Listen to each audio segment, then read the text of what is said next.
മുഖ്യമന്ത്രിയുടെയും മന്ത്രിമാരുടെയും സമരത്തിന് ഐക്യദാർഢ്യമർപ്പിച്ച് നവദമ്പതികളും.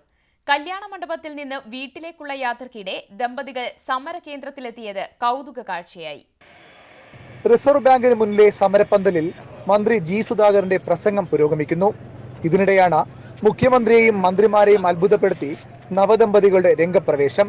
കുമാരപുരം സ്വദേശി അരുണും നേമം സ്വദേശി അനിലയും വെള്ളായണി രാജസൂയം ഓഡിറ്റോറിയത്തിലെ കല്യാണ പന്തലിൽ നിന്ന് നേരെ സമരപ്പന്തലിലേക്ക്. ആദ്യം മുഖ്യമന്ത്രിയുടെ സമീപം, പിന്നീട് ഓരോ മന്ത്രിമാർക്കും അരികിലേക്ക്. ജി സുധാകരന്റെ മംഗളാശംസ.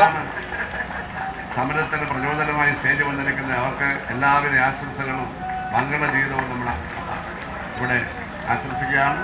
CPM കുഴിയാലുമൂട് ബ്രാഞ്ച് സെക്രട്ടറിയും DYFI മെഡിക്കൽ കോളേജ് മേഖലാ കമ്മിറ്റി പ്രസിഡന്റുമാണ് അരുൺ. സമരത്തിൽ പങ്കെടുക്കാനാകാത്തതിന്റെ വിഷമം മാറ്റാനാണ് നേരെ കല്യാണ പന്തലിൽ നിന്ന് സമരപ്പന്തലിലേക്ക് വന്നതെന്ന് അരുൺ പറയുന്നു. ഈ സമരത്തിൽ ഇന്ന് പങ്കെടുക്കാൻ സാധിച്ചില്ല. ഞാനൊരു ബ്രാഞ്ച് സെക്രട്ടറിയാണ്, അതുകൊണ്ട് പങ്കെടുക്കാൻ സാധിച്ചില്ല. എങ്കിലും വരണമെന്ന് തോന്നി ഭാര്യയായിട്ട് തയ്യാറായി വന്നു. സമരത്തിന്റെ രാഷ്ട്രീയമൊന്നും അറിയില്ലെങ്കിലും ഭർത്താവിനൊപ്പം അനിലയും കൂടി. ഇല്ല, ഞാൻ